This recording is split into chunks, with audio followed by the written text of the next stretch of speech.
Hi everybody, Natalie Willis, the baby sleep trainer. Today we are talking about daycare and sleep training. There is a lot to talk about. I don't want to keep you here for too long, so let's get started. I'm going to break this down into a couple of different segments. Let's start with first, if you are a family that has not started daycare yet. I like that little light on my face, sorry. Okay, so let's pretend you're a family that is looking into all of your different care options for your child. Maybe you think daycare would be a great option because it will help your little one interact with other babies. You like that there's always someone there. No one, your nanny won't call in sick, right? If you have daycare, if you have a one-on-one caretaker, maybe you are more into the idea of having a center where, it's always open. You're not going to have people calling in sick. What I will say is daycare is I would say the traditional daycare model of a large corporate daycare is the least, what's a positive way for me to put this? It's probably the last choice on my list when I am thinking about where my child is going to sleep well when we're talking about babies that are 18 months of age and younger. It tends to be pretty loud in daycares. They can't really control sound. They sometimes can't control light. And those things can be really disruptive to little babies. So whenever possible, try to pick a different option of care, whether that might be a nanny. A nanny share is a great option. And ultimately, if you do really want to use daycare for affordability reasons or otherwise, consider an at-home daycare. They are generally more flexible. For example, the at-home daycare provider that I sent one of my children to would allow my little guy to sleep in a pack and play in the master bath because it was dark in there and he could use white noise, and he actually slept really, really great there. That's something that I wouldn't have been able to do at a larger corporate daycare. So first and foremost, try to avoid large daycares if you can, and stick to those smaller daycares, or maybe a nanny or a nanny share, or a parent or a grandparent, or another caretaker. Let's say that you are in a daycare already, and you want to know like what are the right questions to ask your providers, right? You always want to ask them, how do they handle sleep when it comes to the babies, right? Are they putting them all in the same room, or their cribs around the wall, and our babies playing in the middle? Is there anything that they can do to keep it darker, or can you bring in your own white noise, that sort of thing? Those are good questions to ask when you're exploring daycare, and also if your child is already in daycare and you're trying to sleep train them at home.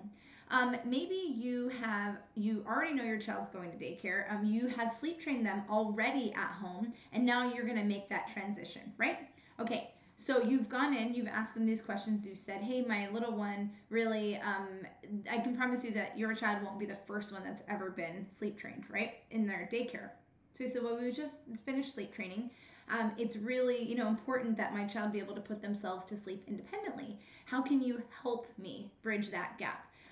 If you're really, really clear with your daycare providers that really under no circumstances do you want them holding your child or picking them up or sitting next to them or anything like that, hopefully they'll be able to comply, because the reality is that if you've taught your child to be an independent sleeper at home and then you take them back to daycare, and they are assisting them to sleep, it's going to be really hard for your child to understand why they get assisted to sleep at school or at daycare, but they don't get assisted to sleep at home.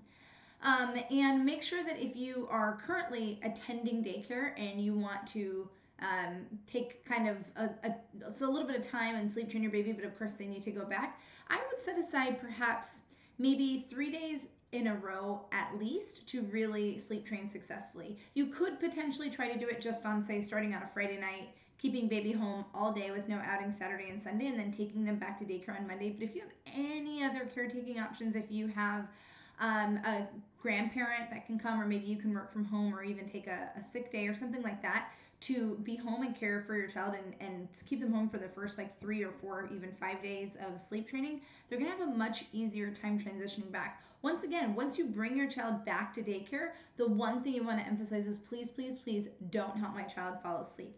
Above all else, you don't really need to worry that much about even the timing of their naps, or say they're taking one nap at daycare, because all babies over the age of 12 months are in the one nap room, and at home your little one is still taking 2 naps. That's fine. Things actually like timing don't really matter that much. The one thing that really, really, really, truly matters the most is making sure that they're not assisting your child to sleep.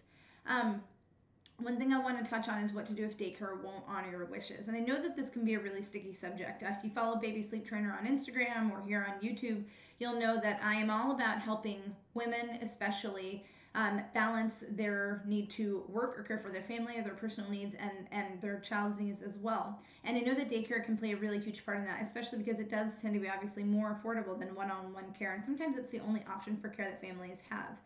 Having said that, I personally would suggest that you approach your daycare provider's willingness to meet your child's needs for sleep the same way you would approach their attitude towards eating. So if you said, hey, my child needs to eat at these certain times, or I've brought in this food for my child to eat, and they simply would not abide by your wishes, they would withheld food from your child, or perhaps they would only feed your child junk food, even though you had told them, please don't feed them those types of foods.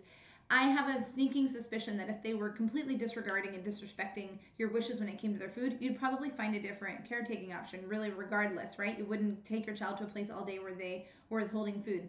Your child's development is wholly dependent on the quality of sleep that they're getting. And if they are at daycare, in most cases, children attend daycare they're at daycare more time than they are at home. And if they are not getting the sleep that they need, that's going to impact their development. So this is actually pretty serious. Sometimes we think it's not that big of a deal because it's just around sleep, but it really is. So go into this with that attitude when you're talking to your care providers, and see how they can help you kind of make sure that your child always sleeps independently, and uses white noise, and ideally might even sleep in a little bit of a darker room if possible. But really, it's the not assisting them to sleep that is the super huge part that you want to emphasize. Anyways, please make sure to like this video and subscribe if you haven't already. And you can find Baby Sleep Trainer all over the internet at Baby Sleep Trainer. See you guys next week.